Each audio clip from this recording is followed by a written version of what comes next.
नमस्कार दोस्तों। आप में से कितने लोगों को यह इंटरव्यू याद है? यह वो इंटरव्यू था दोस्तों जिसमें इंटरव्यूअर करण थापर ने गुजरात के मुख्यमंत्री नरेंद्र मोदी से गुजरात दंगों पर सवाल पूछा था। उस वक्त के मुख्यमंत्री की हालत इतनी खराब हो गई थी कि उन्हें पानी पीना पड़ा था दोस्तों। और 2 सवालों के बाद उन्होंने इंटरव्यू यह कहते हुए बंद कर दिया कि दोस्ती बनी रहे। दोस्तों, अब करण थापर ने एक सनसनीखेज बात उजागर की है, मगर उस सनसनीखेज बात को लेकर मैं हैरत में नहीं हूं, क्योंकि बिल्कुल वही मेरे साथ भी हुआ था। करण थापर ने कहा था कि इस इंटरव्यू के लिए प्रधानमंत्री नरेंद्र मोदी उन्हें कभी माफ नहीं कर पाए। नतीजा यह हुआ कि साल 2017 में जब वो इंडिया टुडे के लिए एक रोजाना शो कर रहे थे, तब इंडिया टुडे के मालिक ने उनसे बुलाकर कहा कि जब तक आप हमारे चैनल में बने रहेंगे तब तक भारतीय जनता पार्टी हमारे चैनल का बॉयकॉट जारी रखेगा, लिहाजा नमस्ते, दोस्ती बनी रहे। करण थापर को अपनी नौकरी से हाथ गंवाना पड़ा था सिर्फ इसलिए क्योंकि उन्होंने प्रधानमंत्री नरेंद्र मोदी का यह इंटरव्यू किया था जिसमें प्रधानमंत्री को पानी पीना पड़ा था, जिन सवालों का जवाब प्रधानमंत्री के पास नहीं था और जिन सवालों के जवाब में उन्होंने कहा था दोस्ती बनी रहे। सबसे पहले दोस्तों, मैं आपको बतलाना चाहता हूं कि अपने इंटरव्यू में, जो इंटरव्यू उन्होंने द हिंदू को दिया, उस इंटरव्यू में करण थापर ने कहा क्या। करण थापर से सवाल पूछा गया कि अब इसके आगे क्या आपके दिमाग में कोई नए शोज हैं?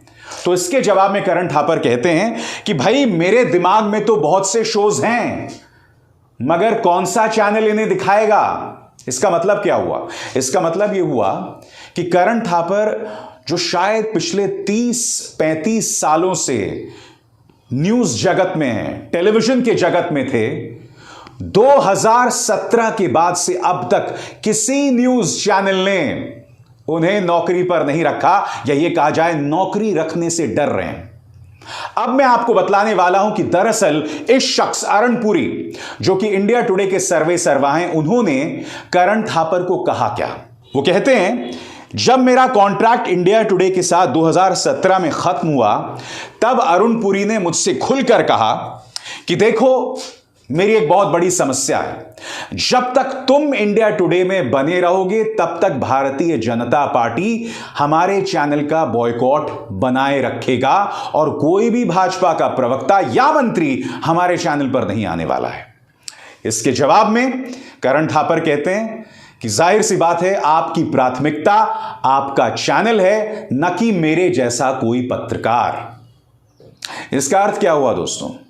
भारतीय जनता पार्टी के ब्लैकमेल के चलते करण थापर जैसे वरिष्ठ पत्रकार के कॉन्ट्रैक्ट को इंडिया टुडे ने दोबारा रिन्यू नहीं किया, दोबारा जारी नहीं किया।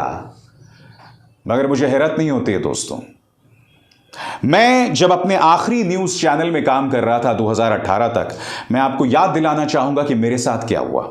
मुझसे अचानक डिबेट वाला कार्यक्रम छीन लिया गया, और जब मैंने अपने संपादक से पूछा, तब मेरे संपादक ने दबे सुर में कहा, या दबे स्वर में कहा कि अभिसार, जब तक आप डिबेट करते रहेंगे, भाजपा का कोई भी प्रवक्ता हमारे चैनल पर नहीं आएगा, क्योंकि आपके सवालों का सामना करने को तैयार नहीं है भाजपा के प्रवक्ता। नतीजा यह हुआ दोस्तों कि मुझसे डिबेट के कार्यक्रम छीन लिए गए। उसके बाद मुझे प्राइम टाइम से हटा दिया गया और मॉर्निंग में रख दिया गया। बात वहां पर भी नहीं रुकी, फिर एक दिन ऐसा आया जब मुझे 15 दिन की छुट्टी पर भेज दिया गया, सिर्फ इसलिए क्योंकि मैंने प्रधानमंत्री नरेंद्र मोदी से सवाल किया था, और फिर मुझे वो चैनल छोड़ना पड़ा। इसलिए जो बात करण थापर ने कही है ना, वो बात मुझे हैरत में नहीं डालती, क्योंकि आज की तारीख में हर वो पत्रकार जो सत्ता से सवाल करता है, जो बीजेपी सवाल करता है, उसका यही हश्र होता है। इसी तरह से उसे हाशिए पर कर दिया जाता है। इसी तरह से कोई भी मुख्य धारा का न्यूज चैनल या अखबार उसके लेखों को नहीं छापता, उसके चेहरे को नहीं दिखाता। मैं आपको बतलाता हूं दोस्तों, इस निजाम को, इस भारतीय जनता पार्टी को किस तरह के पत्रकार चाहिए। चलिए, मैं मान जाता हूं कि एक संपादक को एक चैनल भी चलाना है, इसलिए चैनल में पैसा आते रहना चाहिए, मगर मुद्दा वो नहीं है। मैं यह सवाल पूछना चाहता हूं कि क्या ये चैनल्स आपराधिक सोच के पत्रकारों को जगह देंगे, उन पत्रकारों को जगह देंगे जो कथित वसूली के तौर पर 21 दिन तक तिहाड़ जेल में थे। इंडिया टुडे के सर्वे सर्वा अरुण पुरी ने 2017 में करण थापर के कॉन्ट्रैक्ट को रिन्यू नहीं किया था, यह कहते हुए कि जब तक आप हमारे चैनल में हैं भाजपा हमें बॉयकॉट करेगा। मगर मैं उनसे पूछना चाहता हूं, आपने इस पत्रकार को जगह क्यों दी? यहां पर आप देख सकते हैं ये हिडन कैमरे में कथित वसूली कर रहा है और फिर देखिए जेल भी गया। इस व्यक्ति को आपने क्यों जगह दी? और जगह दी तो दी, अभी 2 ही दिन पहले यह व्यक्ति यह कार्यक्रम कर रहा था। यह देखिए, मजार जिहाद। एक ऐसे वक्त दोस्तों जब देश के गृह मंत्री हनुमान जयंती पर और राम जयंती पर यह अपील कर रहे हैं कि भाई सुख शांति बनाए रखें, दंगा ना भड़काएं, अराजक बातें ना करिए, खुलेआम ऐसे संवेदनशील मौके पर मजार जिहाद जैसे कार्यक्रम कर रहा है।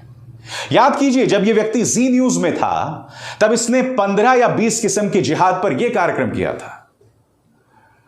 मैं फिर अरुण पुरी से सवाल पूछना चाहता हूं कि 2017 में आपने करण थापर को सिर्फ इसलिए उनका कॉन्ट्रैक्ट रिन्यू नहीं किया क्योंकि भाजपा के डर से, भाजपा आपको डरा रही थी, भाजपा आपको बॉयकॉट कर रही थी, मगर यह व्यक्ति जो खुलेआम आपके न्यूज चैनल पर यह जहरीला कार्यक्रम करता है मजार जिहाद जैसे।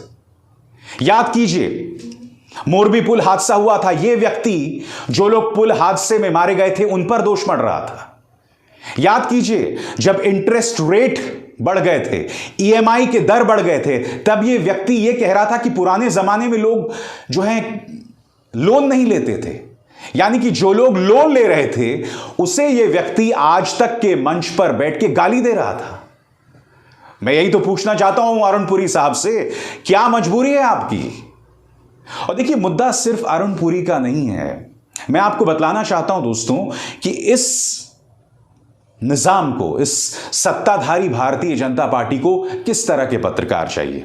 यह कार्यक्रम देखिए जो एबीपी न्यूज में चला गया। किरण रेड्डी जो हैं वो बीजेपी में शामिल होते हैं। किरण रेड्डी कौन है? आंध्र प्रदेश के पूर्व मुख्यमंत्री हैं। जब आंध्र प्रदेश यूनिफाइड था, यानी कि जब तेलंगाना और आंध्र प्रदेश में विभाजित नहीं हुआ था, किरण रेड्डी शामिल होते हैं। और देखिए एबीपी न्यूज क्या चला रहा है। कर्नाटक चुनाव से पहले कांग्रेस को झटका। यह व्यक्ति किस पार्टी का है? कांग्रेस का है। कहां का है? आंध्र प्रदेश का है। मगर एबीपी न्यूज क्या चला रहा है? कर्नाटक में झटका। मैं जानता हूं 1 महीना रह गया है कर्नाटक के चुनावों में, और हर चैनल जो है वो इसी तरह से भारतीय जनता पार्टी की सेवा कर रहा है, मगर इस कदर गलत बयानी, ये हरकत है तुम्हारी। वो व्यक्ति जो आंध्र प्रदेश का है, तुम अपने दर्शकों को ये झूठी खबर दे रहे हो कि कांग्रेस को कर्नाटक में झटका लगा। और सबसे बड़ी बात, पिछले 1 या 2 महीने में क्या आप जानते हैं कि भारतीय जनता पार्टी के कम से कम 5 विधायक बीजेपी छोड़ के कांग्रेस में शामिल हो गए हैं कर्नाटक में? क्या किसी भी न्यूज चैनल ने यह खबर आपको बतलाई है? बिल्कुल नहीं। मगर एक नेता, एक कर्नाटक का नेता भी नहीं है जो आंध्र प्रदेश का नेता है, किरण रेड्डी, एक फुका हुआ कारतूस, वो व्यक्ति बीजेपी में क्या शामिल होता है? एबीपी न्यूज ये बताता है कि कांग्रेस को कर्नाटक में झटका। यह है इन चैनल्स की असलियत। ये लोग इस तरह से भारतीय जनता पार्टी की सेवा करते हैं। जाहिर सी बात है, जब बीजेपी से कोई तीखे सवाल करेगा तो ये लोग उन पत्रकारों को क्यों बर्दाश्त करेंगे? वो लोग क्यों करण थापर को या रवीश कुमार को या मुझे अभिसार शर्मा को बर्दाश्त करेंगे? बिल्कुल नहीं करेंगे। जो बात करण थापर ने कही है हिंदू के इंटरव्यू में, वो मुझे हैरत में नहीं डालती, क्योंकि वही हकीकत है। मैं आपको बतलाना चाहता हूं इन्हें किस तरह के पत्रकार चाहिए। सबसे पहले दोस्तों ये ट्वीट देखिए। Rahul Gandhi Italian cultural centre जाते हैं डिनर करने के लिए। अब इस ट्वीट में देखिए यह व्यक्ति बता रहा है, क्या बता रहा है कि राहुल गांधी जो हैं संसद से बर्खास्त होने के बाद फ्रस्ट्रेट होके इटालियन कल्चरल सेंटर में डिनर कर रहे हैं। अब आपको लगेगा ये भाजपा का कोई ट्रोल है, आपको लगेगा कि ये स्मृति ईरानी है जो इस तरह का बयान दे रही है। नहीं, ये पत्रकार हैं, किस चैनल के? एबीपी न्यूज के। ये देखिए, मैं इस चाटुकार का नाम तक नहीं लेना चाहता हूं, नहीं दिखाना चाहता था। अब राहुल गांधी जो हैं वो इटालियन कल्चरल सेंटर में डिनर कर रहे हैं। इसकी भाषा देखिए, और ऐसी भाषा क्यों मैं आपको बताता हूं, क्योंकि अब देखिए अमित मालवीय क्या कह रहा है। अमित मालवीय यहां यह कह रहा है कि कांग्रेस इस तरह से बौखलाई क्यों हुई है। राहुल गांधी की ये जो तस्वीर वायरल हो रही है, कांग्रेस इस बात को लेकर बौखलाई क्यों हुई है। इसमें अमित मालवीय कह रहा है क्योंकि इससे राहुल गांधी जो खुद को तपस्वी बताते हैं उसका पर्दाफाश हो गया। मैं आपसे एक सवाल पूछना चाहता हूं, इटालियन कल्चरल सेंटर में डिनर करना क्या अपराध है? और अगर अपराध है तो मैं अमित मालवीय से कहना चाहता हूं, या उससे नहीं, उसकी तो खैर औकात नहीं है, एस जयशंकर से पूछना चाहता हूं, क्योंकि आप विदेश मंत्री हैं, आप इटली के साथ हमारे संबंध खत्म कर दीजिए। क्योंकि आपका जो पालतू पत्रकार है या जो आपका आईटी सेल का मुखिया है, वो इसे कोई बहुत बड़ा अपराध बता रहा है, एक बहुत बड़ा गुनाह बता रहा है कि राहुल गांधी जो है वो इटालियन सेंटर में डिनर कर रहा है। इन्हें इस तरह के सुपारी खोर पत्रकार चाहिए। सही सुना आपने, सुपारी खोर पत्रकार। आप मुझे बताइए ना, ये भाषा जिसमें वो राहुल को फ्रस्ट्रेटेड बता रहा है, बौखलाया हुआ बता रहा है, या ये कह रहा है कि संसद से बर्खास्त होने के बाद देखो इसकी क्या हालत हो गई है, ये क्या भाषा पत्रकार की होनी चाहिए? बिल्कुल नहीं। मगर ये इस तरह का कचरा दिखाते हैं। 3 मिसाल मैं आपको दे चुका हूं। उस तिहाड़ शिरोमणि की मजार जिहाद को लेकर उसने कार्यक्रम चलाया। एबीपी न्यूज ने आंध्र प्रदेश के नेता को किस तरह से कांग्रेस के लिए कर्नाटक में झटका बताया, और फिर राहुल गांधी जिस तरह से डिनर कर रहे थे। मगर बात यहां नहीं रुकती। आप जानते हैं प्रधानमंत्री नरेंद्र मोदी एक टाइगर रिजर्व में पहुंचे थे। चूंकि कर्नाटक में चुनाव होने वाले हैं तो प्रधानमंत्री नरेंद्र मोदी इस वेशभूषा में पहुंचे वहां पर। तमाम न्यूज चैनल्स में दिन भर यह खबर छाई रही, और किस तरह की चाटुकारिता हुई यह मैं आपको दिखलाना चाहता हूं, जिससे आपको पता चलेगा कि हमारी मीडिया की क्या दशा है। ये देखिए, सबसे पहले पापा की ये परी कह रही है, photography is a way of feeling, of touching, of loving. What you have caught in film is captured forever.